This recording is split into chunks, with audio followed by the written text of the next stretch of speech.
platforms themselves. To the preservation of the national unity and democratic stability. Water is life, water is an essential service, and we must have to carry out the residents. Local communities are not only vital to the growth of society, but they also form the bedrock of humanitarian development.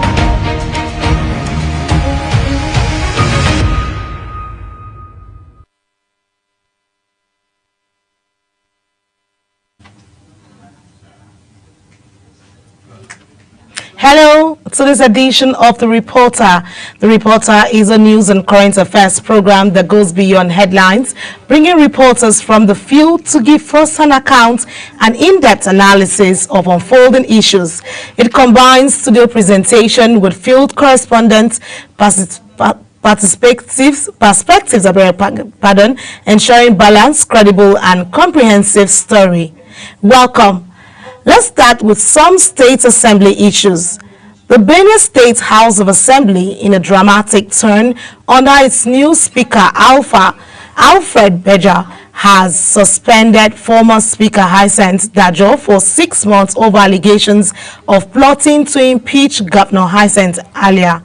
Our Benue correspondent Felicity Ndere reports that lawmakers in the same sitting also confirmed the nominations of James Wend and Timothy Yengwen Onagunga, and the law lecturer earlier rejected over multiple petitions.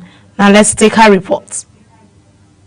After the emergence of Honorable Alfred Bega as Speaker on Sunday, lawmakers resumed plenary, continuing with the screening of the last 5 commissioner nominees forwarded by Governor Hyacinth earlier. A motion came, the former speaker should be suspended. Reasons were alleged, seconded by someone. There was no counter motion. Following the exercise, the House confirmed Onguga, who had been rejected last week over petitions from former students, alongside James Dwem. The confirmations were carried out without usual voice vote, as members who once opposed them raised no objections. I write with the highest sense of respect on behalf of the government and people of Benue State to resubmit for your kind consideration the names of the following commissioner nominees, earlier turned down but not confirmed by the Honorable House. The House suspended former Speaker Anduna Dajo after a motion by Tena Shimawa recently recalled from suspension over an alleged impeachment plot against Governor Alia.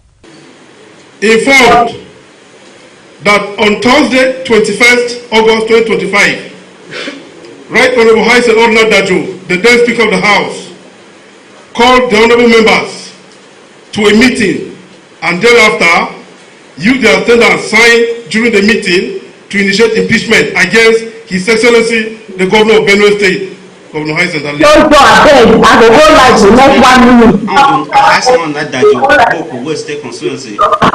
From legislative duty for 6 months to allow him to have a routine from his action. He will serve a 3-month suspension. Analysts believe the confirmation of previous rejected nominees may have heightened pressure on Dajo to resign, paving the way for Sunday's emergency plenary and the election of Alfred Bega as the new speaker. From the Assembly Complex in Makurdi, Felicity Ndere, Global TV News. And joining us from Benue State is our correspondent, Felicity Ndere, who has been following developments closely. Felicity, if you can hear me, let's have your attention, Felicity. Hello, Felicity. Good evening. Good evening. Nice to have you, Felicity. You've been following the issues around the State Assembly there in Benue State. What do you think this suspension means for the stability of Benue State's House of Assembly? Well, Benue State, as we all know, has witnessed political dramatic twists in recent weeks.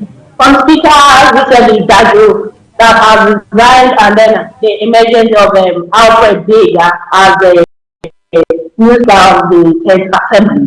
And we recall that key options on federal arrangements have to be made from moving of the outgoing chairman from Mina to Kwandi, the local government, that is the political way that has been merged on the Mina political bloc.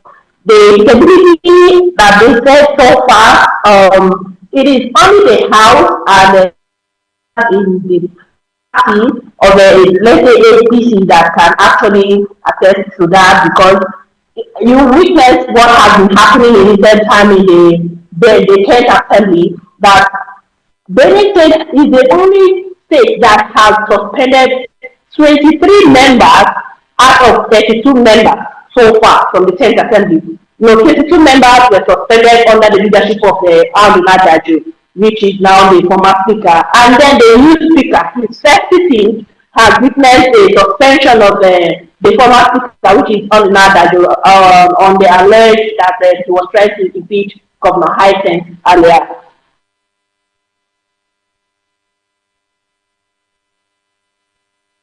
And you've said the fact the party which has looked at this issue, for you, what is it like for parliamentary proceedings so far? Because now you have a new speaker in the State House of Assembly. Well, the new speaker, the new speaker so far for his first plenary, what he did was a suspension of the former speaker, Aruna, which is 3 months. And if you look at the political way on the Minda political bloc, you see that it is much from them having the senator, from them having the SSG, the state, to them having the Argon chairman. But by yesterday, we try to balance the power. They have to move the Argon chairman from Minda to Kwandi. Okay. Thank you, Felicity, for that comprehensive update. We hope you keep us abreast with what's happening there in the State Assembly in Benue State. Thank you very much. Thank you. Away from that, as the world shifts into a digital economy, content creation is becoming a new social capital. While many young people are tapping into its opportunities, some still claim they do not fully understand its potential. Ubong Soro completes the report. Content creation is fast emerging as the new normal in today's communication and job spaces. From YouTube to TikTok, podcasts and blogs, youth are building careers and influencing industries. Experts say content is now more than entertainment.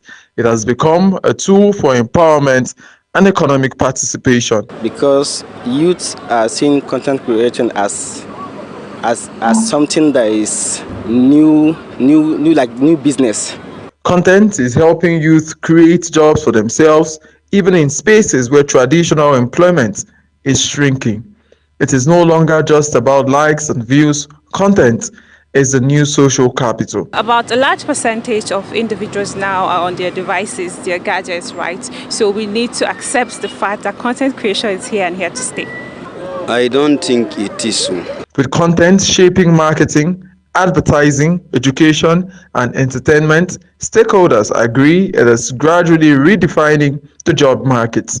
They emphasize that adaptability, creativity, and digital skills are now vital for survival in the modern economy.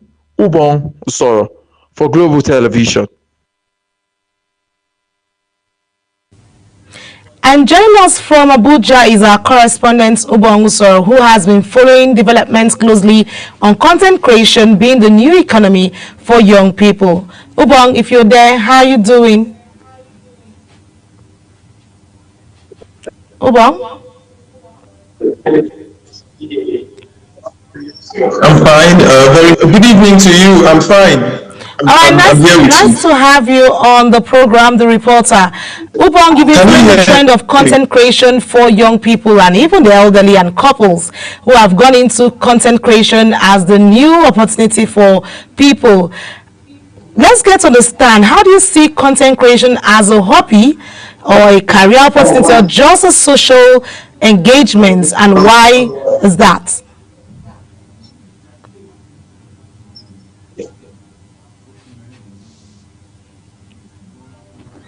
Ubong, are you with me?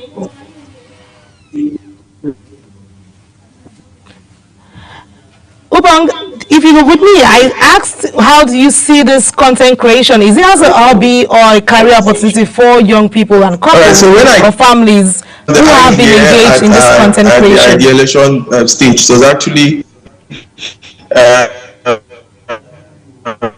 very funny because, yeah.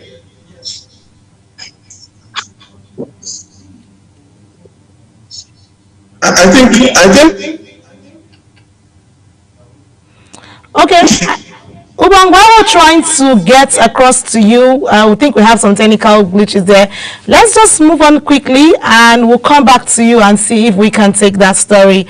And Ubang giving us updates on the activities or reasons why content creation is the new economy for people today. Let's take a quick break, and when we come back, we'll take more stories on the foreign scene about happenings on the foreign scene. Stay with us.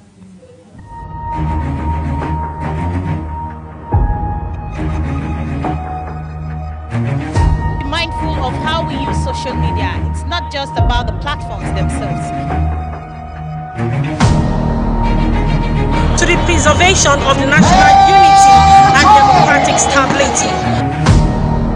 Water is life, water is an essential service. Then we must have to carry out the residents.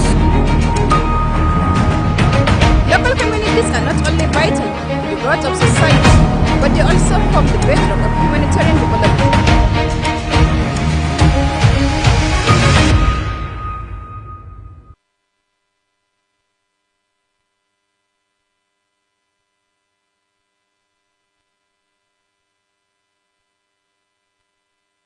Welcome back. And on the foreign scene, United States President Donald Trump has warned of an economic war against Russia if it fails to pursue peace with Ukraine.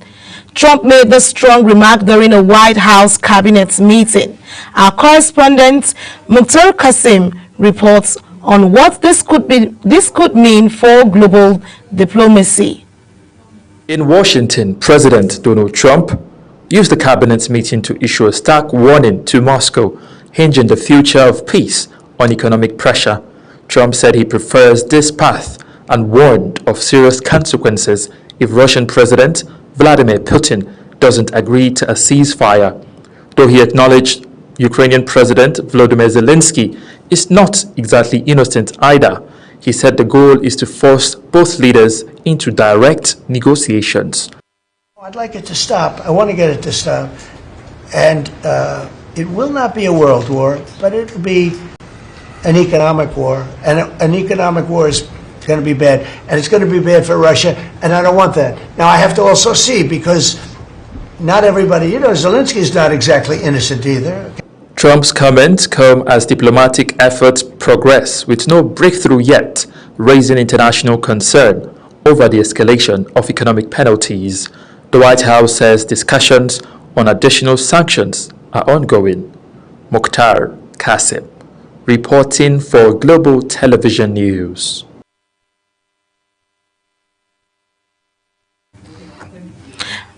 Joining us, we'll take that report from Mukhtar shortly, but let's quickly take other stories making the rounds in the foreign scene. And we have stories coming from a former Indian diplomat. Navdeep Suri has expressed shock over the United States' decision to double tariffs in India, calling the move damaging to trust and warning that it risks pushing New Delhi closer to more what he called reliable partners like Russia and China. Uyi Agumofogbe tells us more on that. Navdeep Suri, a retired Indian diplomat, noted that the steep tariff hike places India exporters at a clear disadvantage and questioned the reliability of the United States as a long-term partner, describing recent rhetoric from Washington as volatile. Certainly a 50% tariff puts Indian exporters and Indian garment manufacturers at a clear disadvantage vis-a-vis countries like Vietnam or Bangladesh, on which their tariff level is much lower. And these are very low margin businesses. So when you have a 30% difference between the tariffs on one country and another, you will quickly see the importers drifting to other sources. Suri also said India's resilience in past trade standoffs would serve it well again, but cautioned that the erosion of trusts between the two countries may take longer to repair than trade ties themselves. I think what has been damaged is trust. And that trust will certainly take longer to repair and restore than other aspects of the bilateral relationship. I think some of the statements that we've witnessed coming out of Washington over the last few weeks have again given rise to that sentiment that the United States is an unreliable partner. And that sentiment, I think, is very pervasive at this point of time in India. United States tariffs of 50% took effect Wednesday on many Indian products, doubling an existing duty as President Donald Trump sought to punish New Delhi for buying Russian oil. Uyi Agumofwegbe reporting for Global TV News.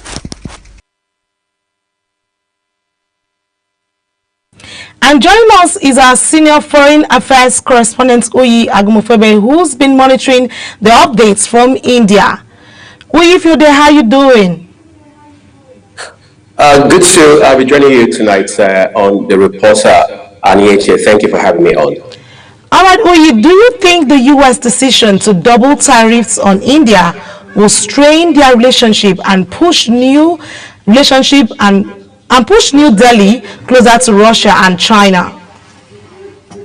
Okay, first of all, let's be clear. There's a history to what we are talking about today, because upon coming into office earlier this year in January, President Trump had made clear that tariffs would be more like a focal point of his administration this time around, and we have seen what he has done across countries all around the world, of course, including 14% for a country like Nigeria. But let's circle back to Asia. India is big, no matter how you look at it, and for President Trump, a country like India also is very pivotal in the dynamics around international trade, and in this case, as it has to do specifically with the United States. However, what has now redefined this development is the fact that recently India had purchased oil from Russia, a move that Washington considers very offensive, and as such, President Trump now says that he needs to double down on tariffs on exports coming from India. Now, again, to answer your question very precisely, yes, given what we are saying today, ultimately, this new development is most likely going to drive India closer to countries like China and Russia. Anita. Okay, so how do you see this affecting India's economy?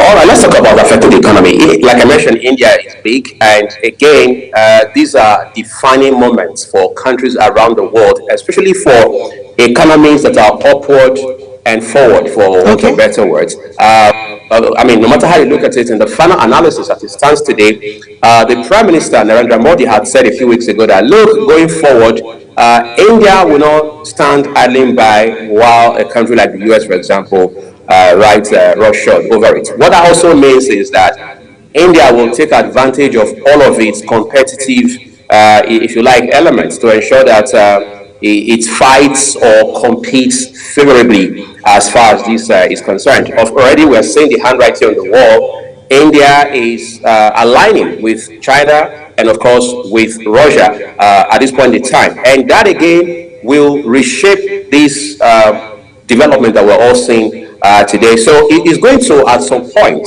in all likelihood, bring India and the United States to some sort of dialogue. Okay, we're looking at all of this because we talked about tariffs coming from Trump, which he had mentioned from his administration for the second term. I'm imagining this coming into Nigeria. What's your take on that?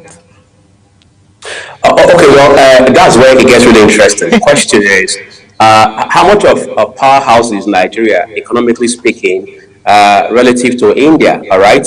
In tech, for example, you don't want to compare.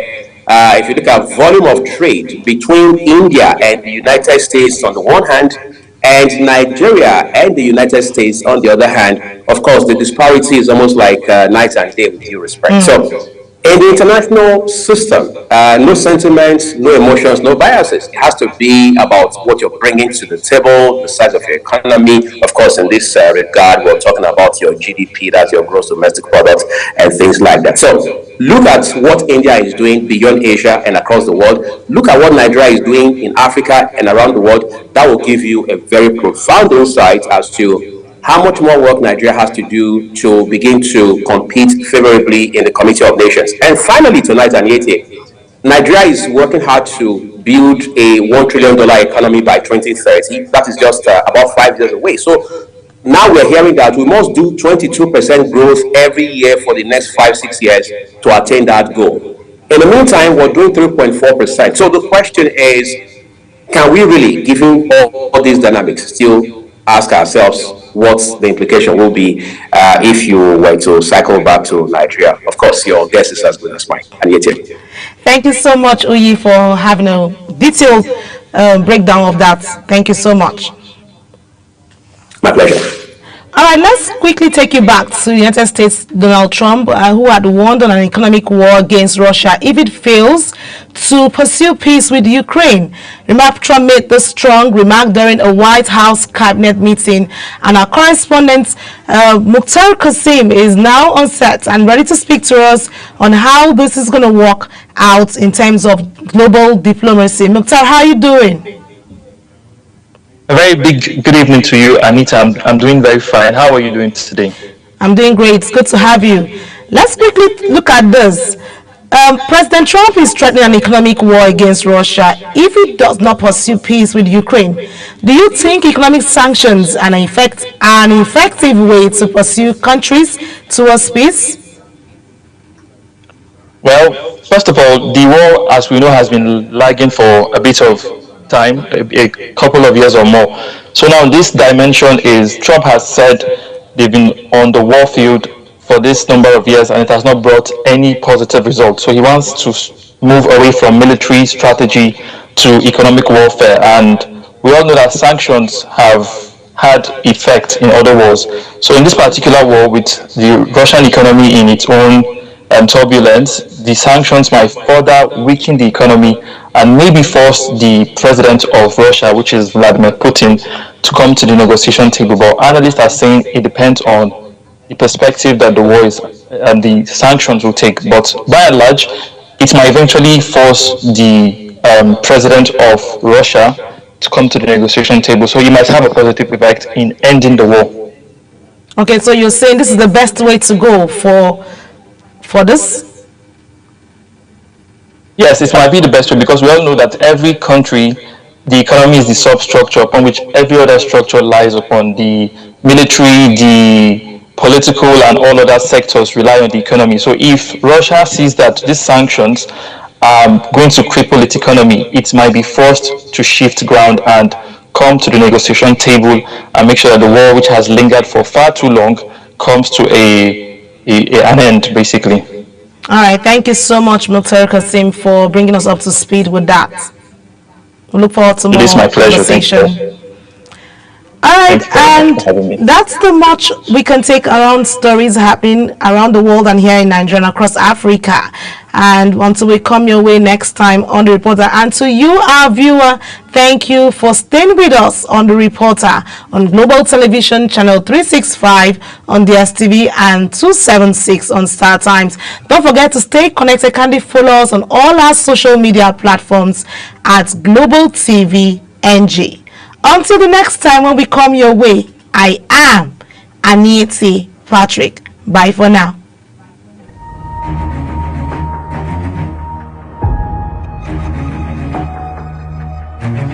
Be mindful of how we use social media. It's not just about the platforms themselves.